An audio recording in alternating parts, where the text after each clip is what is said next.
جزاك الله مشاهدة تعلم تذكر فرج من خلال البيت أجمعين إلى حضرة النبي محمد صلى الله عليه وسلم بسر الفاتحة. أعوذ بالله من الشيطان الرجيم. بسم الله الرحمن الرحيم. الحمد لله رب العالمين الرحمن الرحيم مالك يوم الدين. إياك نعبد وإياك نستعين اهدنا الصراط المستقيم صراط الذين أنعمت عليهم غير المغضوب عليهم ولا الضالين. آمين. الحمد لله رب العالمين والصلاة والسلام على النور المبين سيدنا مولانا محمد وعلى آله وصحبه أجمعين. أما بعد، ذكر سيد الحبيب عبد الله بن حسين بن طه في كتاب سلم التوفيق أركان الصلاة، وقد وقفنا على الركن الثالث وهو القيام في الفرض على القادر. لابد ما يصح الصلاة من جلوس مع القدرة على القيام، لابد أن يقوم وأن يعتمد على قدميه وينصب فقار ظهره. فقارات الظهر هي عظام الظهر. أما إذا وقف منحنٍ إلى حد يجزي في الركوع هذا ما يكفي، إلا إذا كان عاجزا شيبه ما يستطيع أن ينصب معذور، وإلا فلا بد من نصبه. ويعتمد على قدميه، فلو كان قدميه فوق كان محمولا على حبل أو نحو ذلك ما يكفي، لابد أن تكون الأقدام على الأرض أو على شيء مرتفع، أرض أو نحو ذلك أو خشب أو غير ذلك. نعم، المهم ما تكون معلقة أو مرتفعة.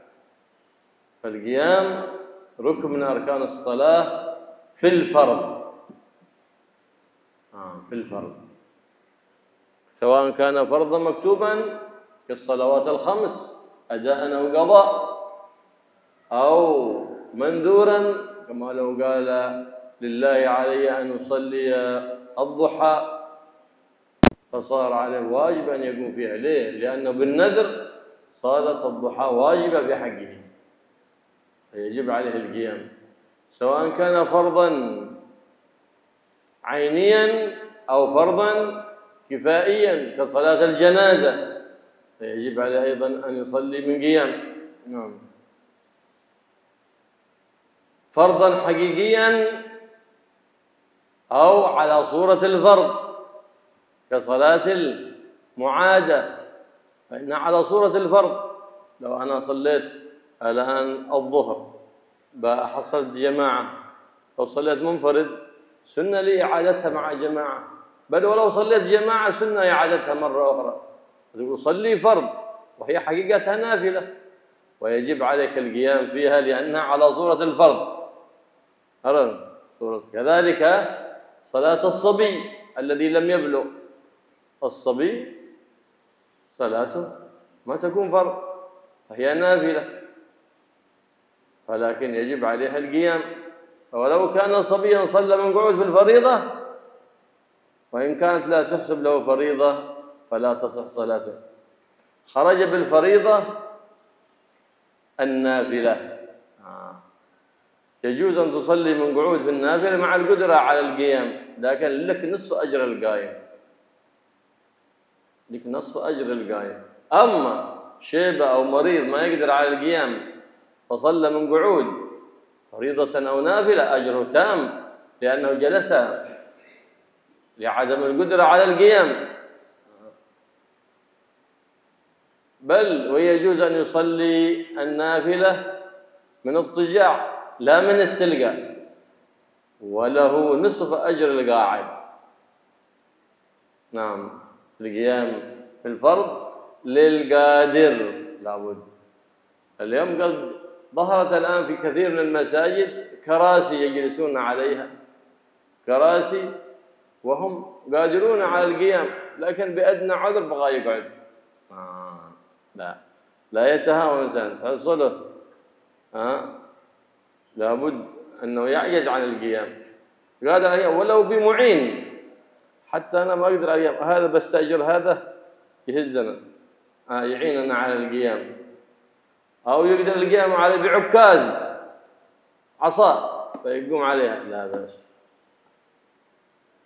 المعين يعني في الابتداء فقط لا في الدوام. أما العصا في الابتداء والدوام واجب عليه أن تستعملها إذا استطاع القيام بالعصا. نعم. النبي محمد صلى الله عليه وسلم يقول صلي قائما فإن لم تستطع فصلي قاعدا فإن لم تستطع فصلي فإن لم تستطع فعلى جنب فإن لم تستطع فمستلقي على قبك. هذا عند عدم القدرة هذا.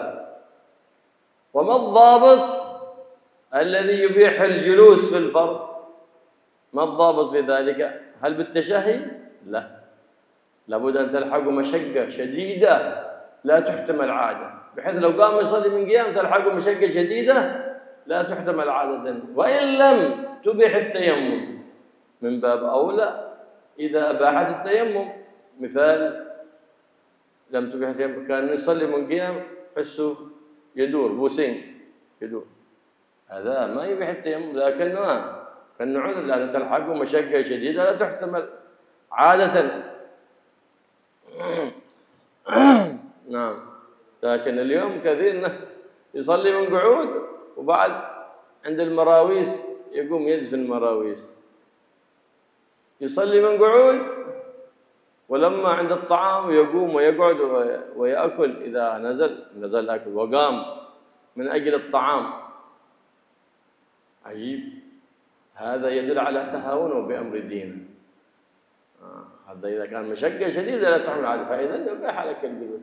وللأسف الآن انتشرت الكراسي في المساجد وتهاون كثير من الناس في القيام، وكثير يصلي على الكرسي وهو قادر على القيام، صلاته باطلة.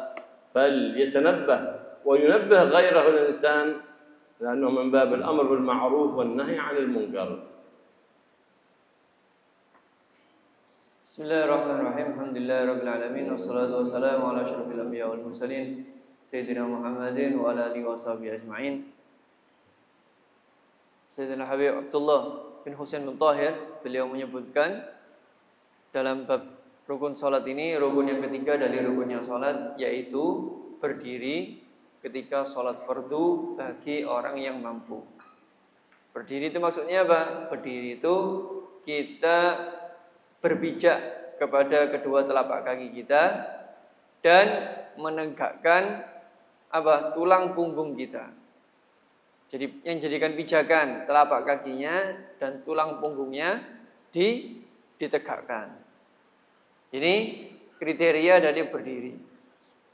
Adapun orang yang tidak menegakkan tulang punggungnya, agak condong ke depan gini seperti orang yang ruku, padahal dia bisa menegakkan tulang punggungnya, maka tidak sah. Kecuali orang tua. Orang yang sudah tua memang posturnya sudah seperti itu, sudah mulai bungkuk, maka tidak masalah. Dan berdiri itu harus berpijak pada telapak kaki. Kalau dia gantung di tali, kakinya enggak mijak, tangannya gantung di tali, dia tegak tulang punggungnya, tidak sah. Jadi kakinya harus berpijak pada tanah atau pada alas yang kokoh yang dijadikan sholat. Ini kriteria berdiri. Jadi harus bagi orang yang sholat fardu untuk berdiri. Sholat fardu ini jenisnya apapun, baik sholat fardu seperti sholat maktubah yang memang dari awalnya sudah difardukan, atau sholat fardu yang menjadi fardu gara-gara dinazari. Orang nazar sholat duha misalnya, saya nazar sholat duha, maka sama sholat duha bagi dia hukumnya fardu sebab nazar tadi. Maka dia dalam sholat duha tadi wajib berdiri gara-gara dia nazari. Fardu ain atau fardu kifayah. Fardu ain kayak sholat 5 waktu atau fardu kifayah seperti sholat jenazah harus berdiri bagi yang mampu. Fardu hakiki benar-benar itu sholat fardu atau fardu yang bentuknya saja seperti fardu. Gimana? Sholat fardu yang surahnya saja. Fardu yang hakiki ya kayak sholat 5 waktu tadi. Atau sholat yang bentuknya seakan-akan fardu seperti sholat yang diulang. Sholat 5 waktu yang diulang. Anda sholat subuh tadi nggak jamaah, lalu datang ke masjid ternyata masih ada jamaah. Nah, diulang lagi. Salat yang kedua ini, salat yang diulang ini, surahnya bentuknya seperti salat fardu. Maka Anda harus berdiri. Jadi, atau salatnya anak kecil yang belum balik. Mereka kan belum wajib salat. Salat 5 waktu yang mereka lakukan itu sama seperti salat fardu. Dia anak kecil tadi harus berdiri. Jadi dikecualikan dari salat fardu, salat sunnah. Kalau salat sunnah tidak masalah, kita mengerjakan salat sambil duduk meskipun kita mampu berdiri.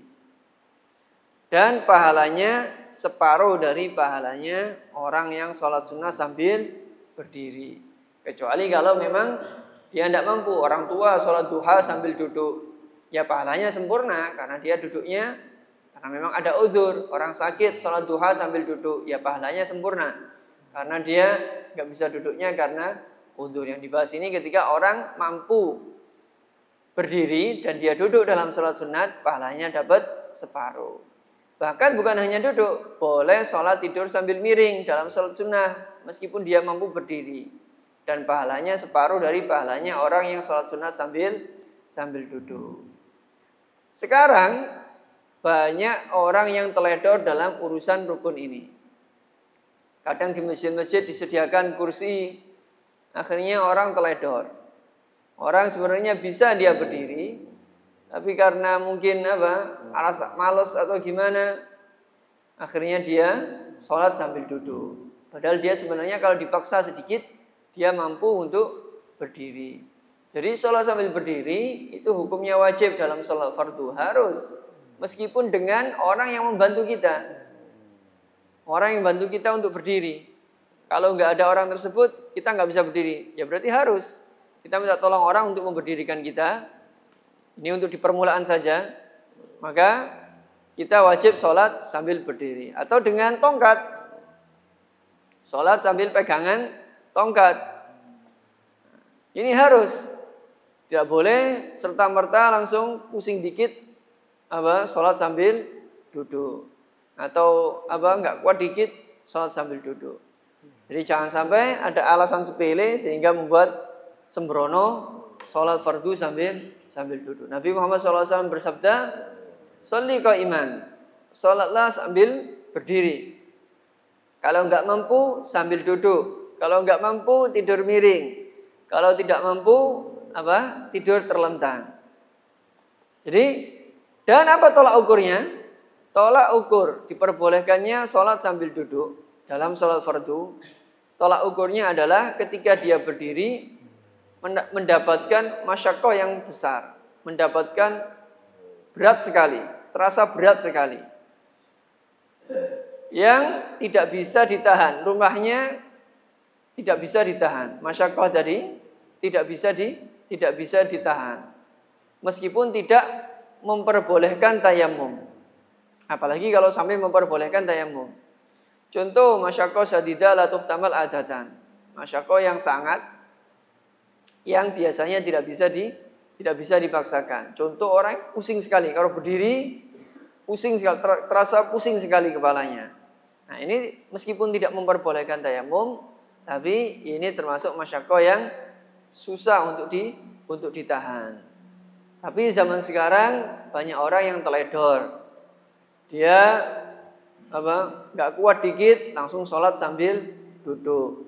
Padahal kalau ada acara zafen dia ikut joget zafenan. Kalau sholat nggak kuat sambil duduk. Nah, ini tandanya dia sembrono. Atau kalau sholat nggak kuat sambil berdiri. Sholatnya sambil duduk. Tapi kalau waktunya makan datang, dia bisa langsung berdiri datang ke makanan. Ini bukti bahwa dia sembrono. Jadi wajib sholat fardu sambil berdiri, itu hukumnya wajib. Kalau dia mampu, tapi kok dia teledor tidak mau sholat fardu sambil berdiri, maka sholat fardunya tidak sah. Dan kalau kita melihat seperti ini, harus kita ingatkan karena itu bagian dari kemungkaran.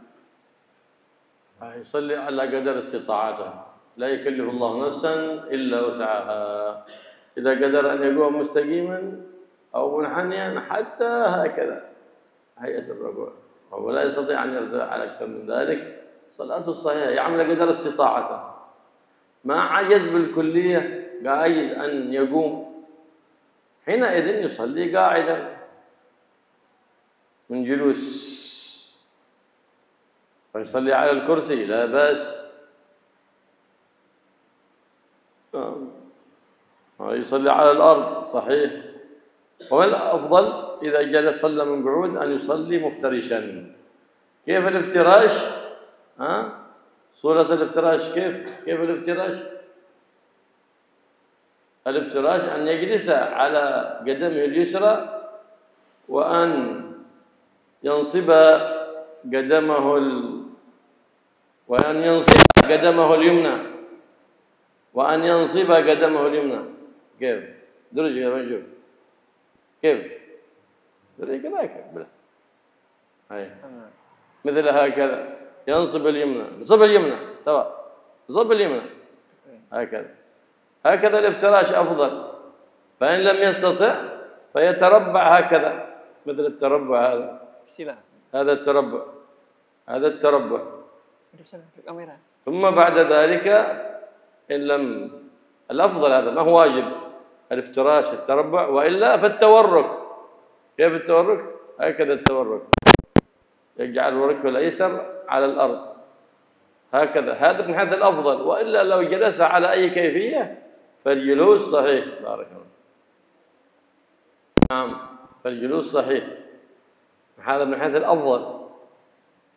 فإن عجز أن يصلي من قعود ما يستطيع، صلى مضطجعا على الأيمن أو على الأيسر، لكن الأفضل الأيمن، ويكره الأيسر مع القدرة على الأيمن. فإن عجز أيضا أن يصلي مضطجعا، حين صلى مستلقيا على قفاه هكذا يجعل رأسه ورجله إلى القبلة، ورأسه بالعكس من ذلك، رجله إلى القبلة، ويرفع رأسه بنحو مخدة أو حصى، يرفع رأسه كذا وجوبا، أو يرفع السرير هكذا إذا استطاع، حتى يأخذ نصيبه من القبلة، الصدر والرأس أو الرأس فقط. فإن لم يستطع ما في مخدة تحته، فحينئذ يجب عليه أن يستقبل القبلة بإخمصيه. ما هما الإخمصان؟ ما هما الإخمصان؟ من خسف من القدم، من خسف من القدم. الإخمصان هو من خسف من القدم، إذا هذا أخمص هكذا، يقابل بالقبلة بقدمه هكذا. هذا أدى الواجب الذي عليه. فإما أن يرفع رأسه بنحو مخدة، فإن لم يستطع واستقبل القبلة بإخمصيه.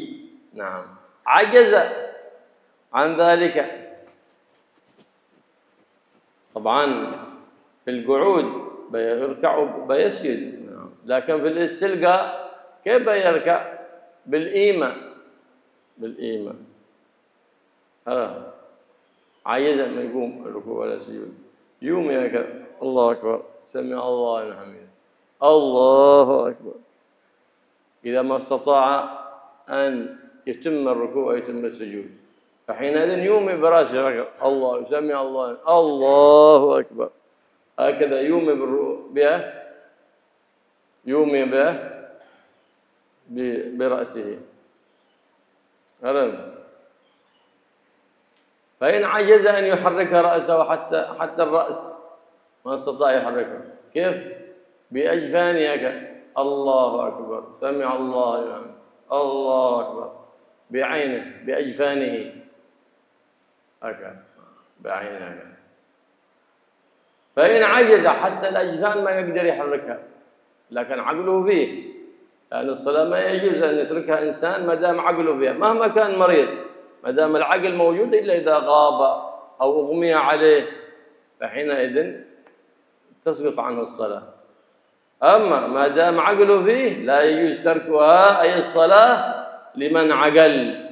فإذا كان حتى رأسه ما يستطيع يحركه، حتى عينه ما يستطيع أن يحركها، حينئذ أجرى الأركان، أركان الصلاة على قلبه، أركان الفعلية، الله أكبر، بسم الله الرحمن الرحيم، والقولية يتلفظ بها، وإلا فإن كان لسانه ما يستطيع يتكلم بها، كان عقد لسانه، يجري الأركان القولية على قلبه، وإلا وجب التلفظ بالأركان القولية. بعدين الله أكبر، سبحان الله العظيم وبحمده، سمع الله لمن حمده، يستحضر بقلبه أن الآن في الركوع، يستحضر بقلبه أن الآن ارتفع من الركوع إلى الاعتدال، الله أكبر، يستحضر بقلبه أن الآن هواء إلى السجود، بقلبه يجري الأركان على قلبه الفعلية. أما القولية واجب يتلفظ بها، إلا إن عقل لسانه فيستحضرها كذلك، أي الأركان القولية، وإلا وجب عليه أن نطق بها. نعم، هكذا إذا فعل هذا أدى ما وجب عليه، إذا فعل هذا أدى ما وجب عليه. لهذا ينبغي للمريض أن يكون سريره موجه للقبلة هكذا. وإذا كان لك مريض أو زرته أو كنت مرافقا له في بيته أو في المشفى، فيجب عليك أن تعلمه وأن تنصحه. بعض الناس يقول لا أنا مريض، إذا خرجت من المستشفى بأقضي، خاف تخرج ميت من المستشفى، تقارب ربك وأنت تارك صلاة، على قدر استطاعتك، صلي على قدر استطاعتك. فإن كانت الصلاة تامة ما وجب عليك القضاء، وإلا بأن كان في ثوب نجاسة وما استطاع أن يقوم ولا أحد يطهر ثوبه مثلا، صلى وعليه القضاء. لكن واجب ما يجوز أن يخرج وقت الصلاة وأنت بعقلك لا تصلي، إن مع استجماع الشروط خلاص والأركان هذا ما يجب عليك القضاء، وإلا وجب عليك الصلاة إن نقص شرط مع نقص الشرط، ولكن يجب عليك القضاء فيما بعد باستجماع الشروط. هكذا ينبغي الإنسان الحريص على أمر دينه هكذا. لكن للأسف اليوم كثير مستشفيات يملكها ناس من أهل الإسلام لكن ما أسسوها مستشفيات إسلامية، هكذا يخلون إلى جهة القبلة، بحيث لو جاء وقت الصلاة والمريض ما حد عنده يوجهه إلى القبلة يريد يستطيع أن يصلي بنفسه، يسهل عليه، يرفع السرير يوجهه إلى القبلة. هذا مفروض إذا كان عندنا اهتمام بالدين. لكن للأسف اليوم يأتي مرافق المريض معه في بيته أو في المشفى، لكن ما يذكر إلا بوقت الدواء، وقت الطعام، لكن ما يذكر بوقت الصلاة. بل بعض المرضى والعياذ بالله إذا ذكرته بالصلاة تضايق، قال هذا ما عاد بغيته أنا مرافق عندي له، قلت لي مرافق ثاني يذكرنا بالطعام، ما بغيته يذكرنا بالصلاة. هكذا إذا قست القلوب ابتعدت عن طاعة علام الغيوب سبحانه وتعالى. فالنبي محمد صلى الله عليه وآله وسلم الحبيب المحبوب علمنا الحرص على الصلاة، حتى وهم في الجهاد في سبيل الله السيوف بين يديهم ما أذن لهم في ترك الصلاة، قالوا صلوا على قدر استطاعتكم، بل على قدر استطاعتكم، وتؤمن بالركوع والسجود وأنت في القتال، فكيف وأنت فوق السرير؟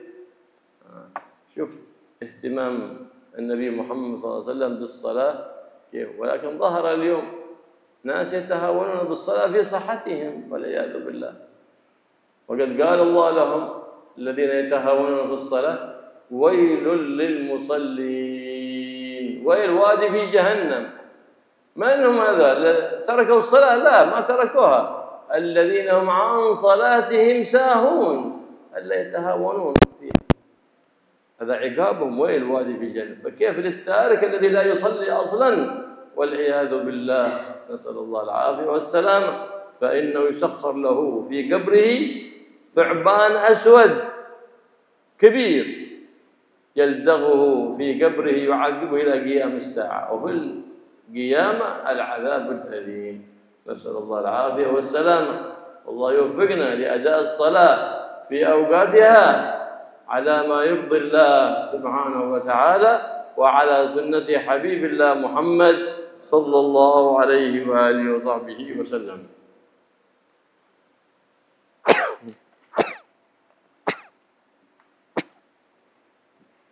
Kita dituntut sholat sesuai kemampuan kita. Allah SWT tidak memaksakan di luar batas kemampuan kita. La yukallifullahu nafsan illa wus'aha. Anda ketika sholat berdiri tegak tidak mampu karena sudah tua, sehingga agak menggok sedikit punggungnya karena memang benar-benar sudah tua. Sholatlah seperti itu. Juga harus dipaksa, harus ditegakkan, dicancang, dicagak, enggak. Bahkan meskipun bungkuknya sampai hampir seperti orang yang rukuk, tidak masalah. Sholat seperti itu. Atau Anda tidak mampu berdiri, benar-benar sudah tidak mampu berdiri, ya silakan sholat sambil duduk.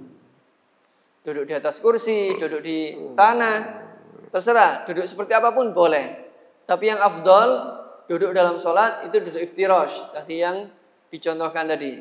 Telapak kaki kiri dijadikan alas dan telapak kaki kanan ditegakkan. Atau duduk bersila, atau duduk tawarruk. Tawarruk ya kayak tahiyat akhir itu.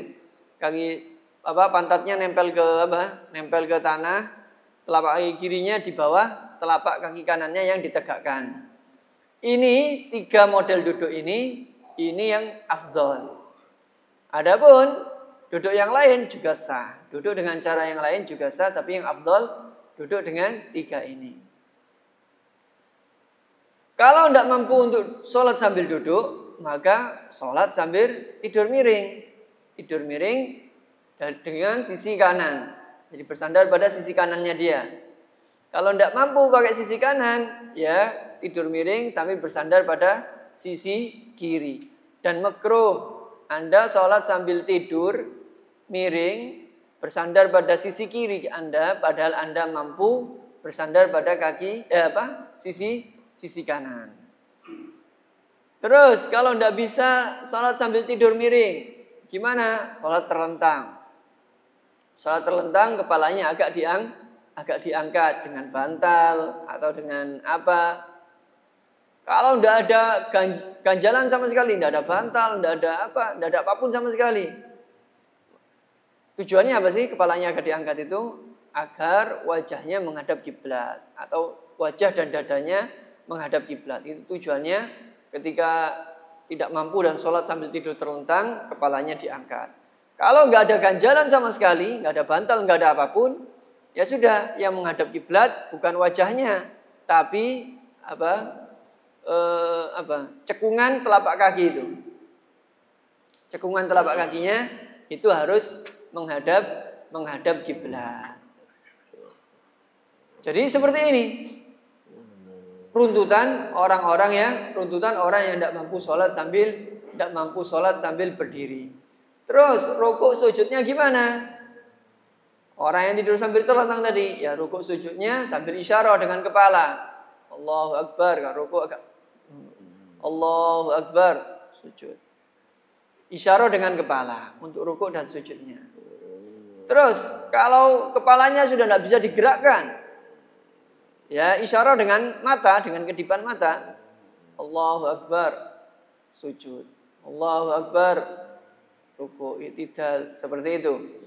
Jadi semua rukun-rukun fi'linya diisyarahi dengan kepala. Kalau bahkan matanya tidak bisa kedip misalnya, gimana isyarahnya? Jadi meskipun sakitnya parah sampai matanya nggak bisa kedip, tetap wajib sholat. Jadi sholat itu tetap wajib meskipun sudah tidak bisa gerak sama sekali, dengan catatan selama akalnya masih ada.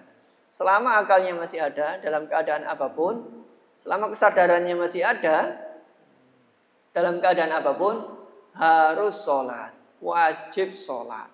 Bahkan ada kasus seperti ini, orang yang nggak bisa isyarah bahkan dengan pelupuk matanya.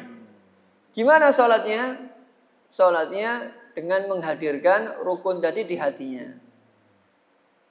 Rukun fi'li. Kalau bisa ngomong ya sudah, rukun fi'linya saja yang dihadirkan di hati. Allahu Akbar, dalam hatinya dia takbiratul ihram, baca Fatihah. Allahu Akbar, dalam hatinya dia ruku, baca doa ruku. Kalau bahkan ngomong juga tidak bisa, ya sudah rukun fi'li dan rukun kaulinya juga dihadirkan di dalam hatinya. Jadi dalam keadaan apapun, sholat itu hukumnya wajib selama dia kesadarannya masih ada, akalnya masih ada, maka dia wajib sholat. Kecuali orang yang sudah hilang akalnya seperti orang yang pingsan atau apa, tidak ada kesadaran sama sekali, orang yang koma, maka tidak wajib baginya sholat. Tapi selama masih sadar harus dilaksanakan sholatnya. Makanya seyogyanya rumah sakit itu membantu orang-orang yang sakit dengan cara ranjang-ranjang di rumah sakit itu dihadapkan kiblat, sehingga mudah bagi orang yang sakit tadi ketika mau sholat, sehingga dia bisa sholat sendiri, nggak perlu diputar balik ranjangnya, nggak perlu diputar-putar. Dari sejak awal ditata bagaimana agar ranjangnya mudah untuk melaksanakan sholat di sana. Dan wajib kalau Anda datang ke rumah sakit menjenguk saudara atau kerabat yang sakit, dia tidak tahu tata caranya sholat ketika dalam keadaan sakit, wajib Anda mengajarkan, harus diajari. Jangan sembrono seperti sebagian orang, ngerasa dia sakit seakan-akan sholat tidak wajib baginya. Saya kan sakit, susah sholat, nanti saja setelah sembuh keluar dari rumah sakit saya qodoi sholatnya. Ya kalau Anda sembuh, kalau Anda keluar dari rumah sakit sudah ditandu dengan keranda, gimana? Keluar dari rumah sakit sudah meninggal, mau dikodok di mana? Anda punya tanggungan sholat. Jadi itu tandanya orang yang sembrono. Lakukan sholat semampu Anda. Nggak bisa duduk, tidur. Atau bahkan pakaian Anda ada najisnya. Anda di rumah sakit, pakaian Anda banyak darahnya. Susah kalau tiap sholat ganti pakaian, atau tidak ada yang menyucikan bajunya, atau tidak ada yang menjaga. Ya sudah, sholat meskipun pakaian Anda najis, lakukan sholat meskipun pakaiannya najis. Tapi nanti diqodok kalau sudah sembuh. Atau apapun, syarat apapun. Rukun atau syarat sholat yang tidak terpenuhi ketika Anda sakit, tetap lakukan sholat semampu Anda. Nanti kalau sudah sembuh, sholatnya diqodok. Jadi seperti inilah harusnya orang yang perhatian dalam urusan agamanya. Begitu juga harusnya orang-orang yang mengelola rumah sakit itu membantu dan perhatian dalam urusan-urusan seperti ini. Jangan sampai namanya rumah sakit Islam, tapi tatanannya sama sekali tidak Islami. Jangan sampai yang punya rumah sakit orang Islam, tapi tidak care terhadap, tidak peduli atau kurang peduli terhadap ajaran-ajaran nilai-nilai Islam untuk orang-orang yang sakit di dalamnya. Jadi ditata ranjangnya, ditata menghadap kiblat sehingga mudah disiapkan debu untuk wudu, untuk tayamum. Intinya dimudahkan hal-hal untuk syariat Islam agar orang-orang yang sakit mudah melaksanakan syariat di dalam rumah sakit tersebut. Zaman sekarang yang rawatnya atau yang jaga orang yang sakit itu yang mereka ingatkan hanya ini waktunya minum obat, ini waktunya makan. Yang diingatkan hanya obat dan makan. Sama sekali tidak pernah mengingatkan waktunya sholat. Harusnya perawat atau orang yang menjaga orang yang sakit, yang menjenguk atau yang menjaga orang yang sakit, itu hal yang diingatkan. Yang terpenting adalah sholatnya. Dibantu kalau mau sholat. Diingatkan kalau waktunya sholat, dibantu untuk mengerjakan sholat. Itu harusnya seorang perawat. Tapi sayangnya orang zaman sekarang ngerasa sumpek kalau perawatnya ngingetin sholat. Ini perawat saya ini bawel, ini ngingetin sholat, ganti saja yang lain. Ini tandanya orang yang sembrono. Rasulullah SAW dulu, bayangkan sahabat dalam keadaan perang, dalam peperangan yang berkecamuk, taruhannya sudah nyawa, pedang di tangan mereka, lagi di tengah-tengah perang. Rasulullah SAW memerintahkan sholat sebisanya. Ini dalam keadaan pedang di tangan dalam peperangan. Bagaimana orang yang tidur di kasur? Harusnya lebih mudah. Orang yang tidur di kasur lebih mudah sholatnya daripada orang yang di tengah peperangan yang berkecamuk. Maka dan hati-hati, ancamannya sangat besar orang yang meninggalkan sholat. Allah SWT berfirman, wailul lil musallin. lembah Wel. Wel itu nama lembah di neraka jahanam. Orang yang lembah jahanam bagi orang yang sholat. Sholatnya seperti apa? Alladzina hum an sholatihim sahun. Orang-orang yang lalai dalam sholatnya. Mereka nggak meninggalkan sholat. Mereka sembrono dalam sholat. Itu saja sudah dimasukkan neraka jahanam. Di jurang yang khusus untuk orang-orang yang sembrono dalam sholat. Yaitu jurang Wel. Bagaimana dengan orang yang meninggalkan sholat sama sekali? Allah salah satu adabnya nanti Allah akan di kuburannya dia. Dikubur ini bukan di neraka. Masih di kuburannya. Di kuburannya akan didatangkan ular yang besar. Yang akan menggigit dia sekalian bisanya sampai hari kiamat. Nanti di hari kiamat diazab lagi, di neraka nanti diazab lagi. Inilah ancaman bagi orang-orang yang sembrono dalam sholat.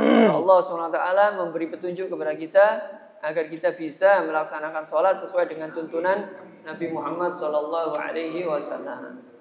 Allah yahdina bihudah wa yaj'alna min qaimin bis-shalah على ما يرضي الله وعلى سنة حبيب الله محمد بن عبد الله صلى الله عليه وسلم ويرزقنا إياكم الحضور والخشوع في الصلاة وأدائها بأركانها وشروطها وآدابها وهيئاتها وسننها يا رب العالمين ويجعلنا وإياكم من المقتدين بالنبي محمد الرؤوف الرحيم صلى الله عليه وسلم في كل وقت وكل حين يا رحمن يا رحيم يا حي يا قيوم يا ذا الجلال والإكرام وصلى الله تعالى على سيدنا محمد النبي وآله وصحبه وسلم والحمد لله رب العالمين بسر الفاتحة.